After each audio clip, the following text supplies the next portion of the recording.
गीता सिखाती है फिर हमें कि कैसे जो हमारे भीतर हमारा अंदरूनी शोषक बैठा है उससे स्वतंत्रता लेनी है।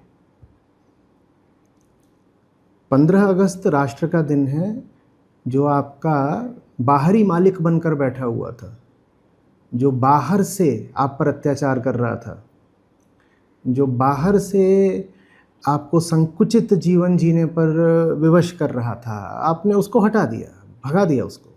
ये 15 अगस्त की बात थी। और फिर 16 अगस्त कि हमारे भीतर जो बैठा हुआ है हमारा शोषक, उसको भी तो हटाना है। ये श्री कृष्ण का संदेश है।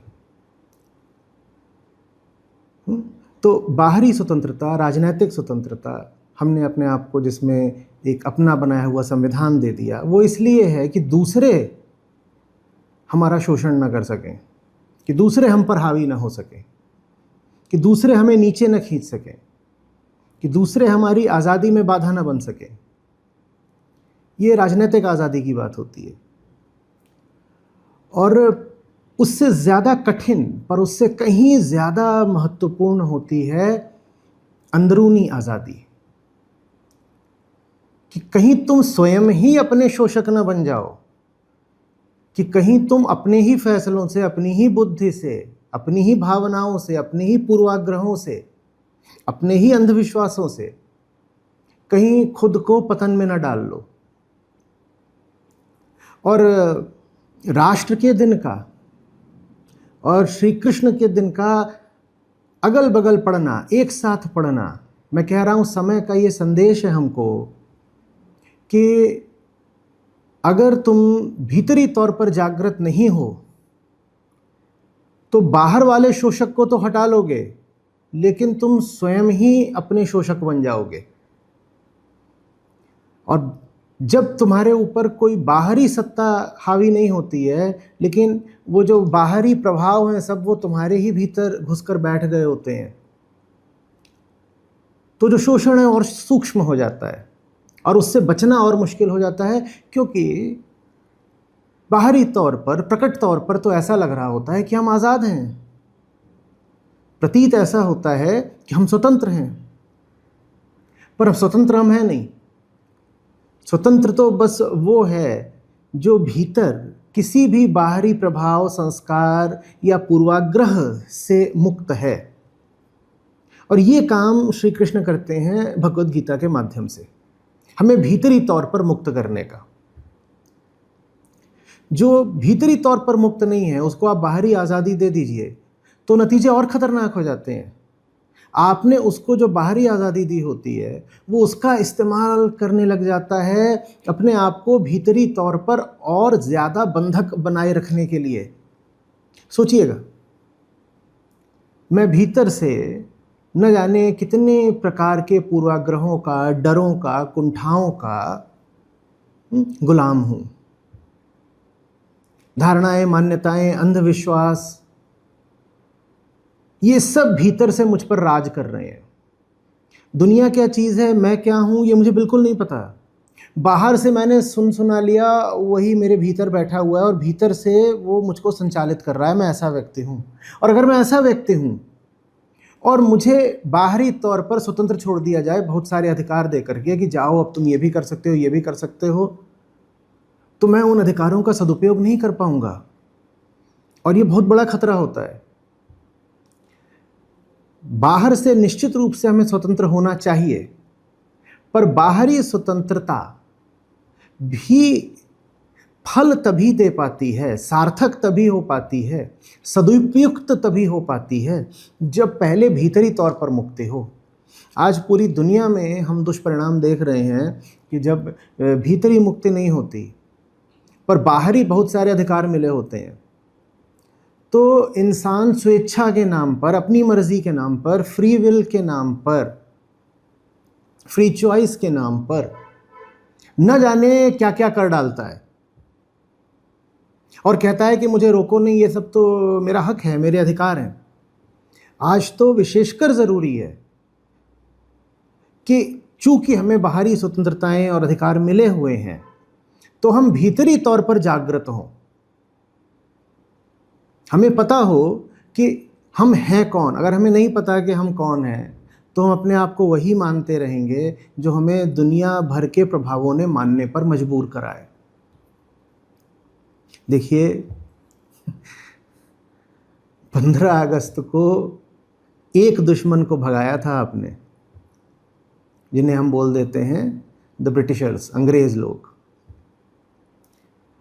और 16 अगस्त को श्री कृष्ण आपको गीता में कहते हैं कि एक नहीं 6 हैं तुम्हारे दुश्मन, और बाहरी नहीं भीतरी है वो। 15 अगस्त को एक दुश्मन, वो भी बाहरी, और 16 अगस्त को आपका ध्यान आकृष्ट किया जाता है कि तुम्हारा दुश्मन एक नहीं है 6 हैं, और वो सब भीतरी हैं। उन्हें श्री कृष्ण कहते हैं षड रिपु। षड रिपु यानी 6 दुश्मन, 6 भीतरी दुश्मन। मद मोह काम क्रोध लोभ मात्सर्य, ये सब भीतर बैठे हैं, ये असली दुश्मन है। इन्होंने जो आपके भीतर अंदरूनी व्यवस्था बना दी है वो और ज्यादा दमनकारी है। एक को हमने भगा दिया, अब बहुत जरूरी है कि इन 6 से भी संघर्ष किया जाए। और अगर इन 6 से आप संघर्ष नहीं करेंगे तो हमें बहुत सावधान, बहुत सतर्क रहने की ज़रूरत है। वो स्थितियां दोबारा निर्मित हो जाएंगी। ये काल का चक्र है। देखिए यहाँ तो कर्मफल कर्मदंड सब चलता है। अगर भीतरी दुश्मनों से हम सावधान नहीं रहे, मद मोह काम क्रोध मात्सर्य लोभ, इनसे हम सावधान नहीं रहे तो फिर वही परिस्थितियां निर्मित हो जाएंगी जिनके कारण कोई बाहरी व्यक्ति आ करके हमारे राष्ट्र पर हावी हो जाए। बाहरी व्यक्ति, बाहरी सत्ता, बाहरी देश, बाहरी सत्ता, ताकत, सेना, कुछ भी, वो आ जाए। क्योंकि यूं ही नहीं होता कि कोई राष्ट्र, इतना बड़ा राष्ट्र, इतना महान राष्ट्र अपना वैभव खो बैठे। यूं ही नहीं होता। इतनी दूर से छोटे छोटे द्वीपों से, जब ऊर्जा के बहुत बड़े स्रोत भी नहीं थे, न बिजली थी, न कंप्यूटर थे, उतनी दूर से लोग आकर के चढ़ बैठे हैं, शासन करने लग जाएं। ऐसी दुखद, ऐसी दुर्भाग्यपूर्ण घटना यूं ही नहीं हो जाती। वो घटना सिर्फ तभी हो सकती है जब भारत ने गीता का संदेश भुला दिया हो। नहीं तो हम बहुत सारे हैं और हमारे पास बहुत संसाधन हैं और विश्व का ऊंचे से ऊंचा दर्शन हमारे पास है। ऐसा कैसे हो गया कि हमें परतंत्र होना पड़ा? स्वतंत्रता दिवस तो हम मनाएंगे और बहुत उत्सव से मनाएंगे और मनाना चाहिए, पर हमें श्री कृष्ण फिर अगले ही दिन जन्माष्टमी पर ये प्रश्न भी पूछ रहे हैं कि विचार करना मत भूलना कि ऐसा कैसे हुआ था कि परतंत्र हो गए। क्योंकि जो राष्ट्र अपनी परतंत्रता के कारणों पर विचार नहीं करता, उसकी स्वतंत्रता फिर खतरे में ही रहती है। और परतंत्रता आती है भीतरी दुश्मनों के विरुद्ध सावधान न रहने से। लगातार अगर हमारी नज़र बाहर कोई रहेगी ना कि ये दुश्मन मेरा, ये दुश्मन मेरा, ये दुश्मन मेरा, बाहर बाहर हम खोजते रहेंगे अपने दुश्मनों को, तो ये सबसे बड़ा कारण बनता है परतंत्रता का।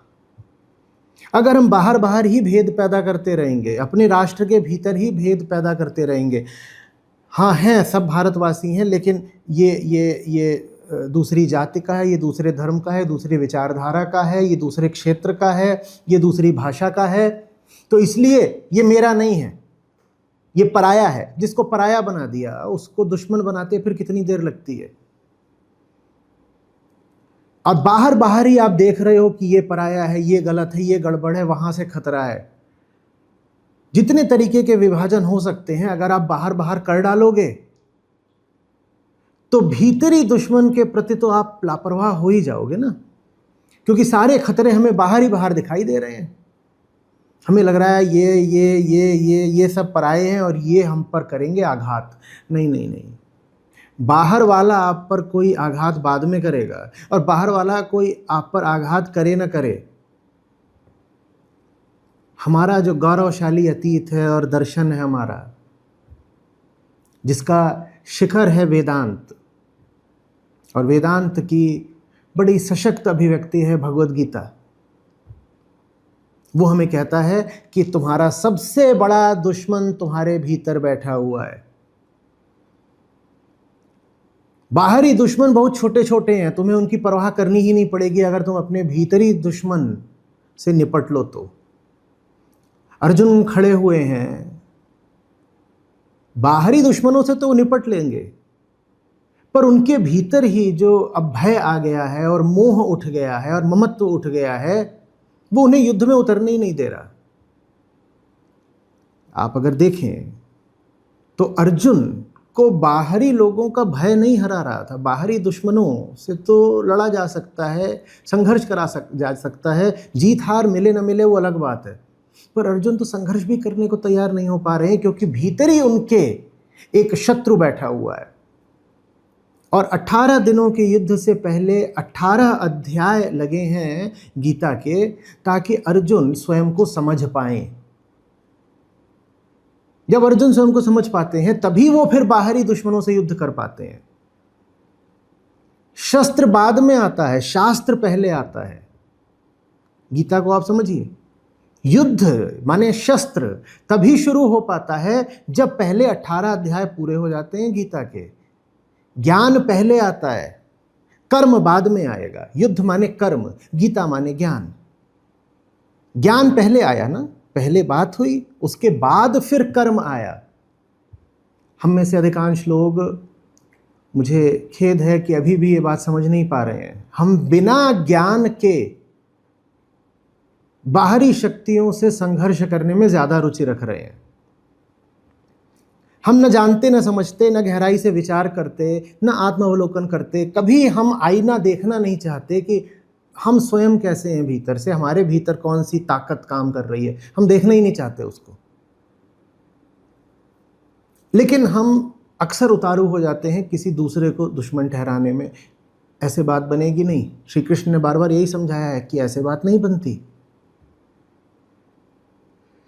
तो राष्ट्र के साथ, राष्ट्र के दिवस के साथ आज श्री कृष्ण ने स्वयं अपना दिवस खड़ा कर दिया है काल के माध्यम से। तो राष्ट्र और राष्ट्र के बगल में धर्म, तो ये हो गया राष्ट्र धर्म। 15 और 16 राष्ट्र धर्म, ये राष्ट्र धर्म का अवसर है। अद्भुत सुसंयोग, और हमें कुछ सिखाने के लिए आया है ये संयोग। हमें सिखाने आया है कि अगर राष्ट्र की भी रक्षा करनी है तो आईना देखो। बाहरी कर्म सशक्त रूप से और सही रूप से तभी हो पाएगा जब भीतर बोध हो, और धर्म का काम यही है, आपको आपके भीतर ले जाना। बाहरी दिशाओं में आपको भेजना, इधर जाओ उधर जाओ, उस विषय की ओर जाओ, इसकी ओर जाओ, ऐसे देखो वैसे सोचो, ये धर्म नहीं होता। और अगर आप इसको धर्म बना लेंगे तो फिर राष्ट्र का फिर से पराभव होगा। राष्ट्र की अवनति में धर्म की अवनति का बहुत बड़ा किरदार होता है। जहां धर्म गिर गया वहां फिर राष्ट्र गिरेगा ही गिरेगा। भारत को परतंत्रता झेलनी पड़ी, इसमें बहुत बड़ा कारण अगर हम विचार करें तो ये भी था कि हमने धर्म का मतलब बना लिया था तमाम तरह की मान्यता, धारणा, अंधविश्वास, बस यही रीति रिवाज। धर्म के केंद्र में जो ज्ञान है, जो दर्शन है, उससे हम बहुत दूर हो गए थे। धर्म असली ताकत देता है, सत्य ही बल है। जो सत्य के साथ है उसको आप शारीरिक तौर पर मार तो सकते हो, पर हरा कभी नहीं सकते, हार नहीं हो सकती उसकी। तो राष्ट्र भी हमारा विजयी रहे, इसके लिए जरूरी है कि प्रत्येक नागरिक सत्य के साथ रहे, और सत्य के साथ हुआ जाता है सर्वप्रथम भीतरी तौर पर। तो हम थोड़ा अपने आप को देखें, अपने कर्मों को, विचारों को, उम्मीदों को, आशाओं को, भावनाओं को देखें, अपनी मान्यताओं को देखें और पूछें अपने आप से कहाँ से आ गई, इनमें सत्य कितना है। ये सबसे अच्छा तरीका होगा इस बार स्वतंत्रता दिवस और जन्माष्टमी को एक साथ मनाने का।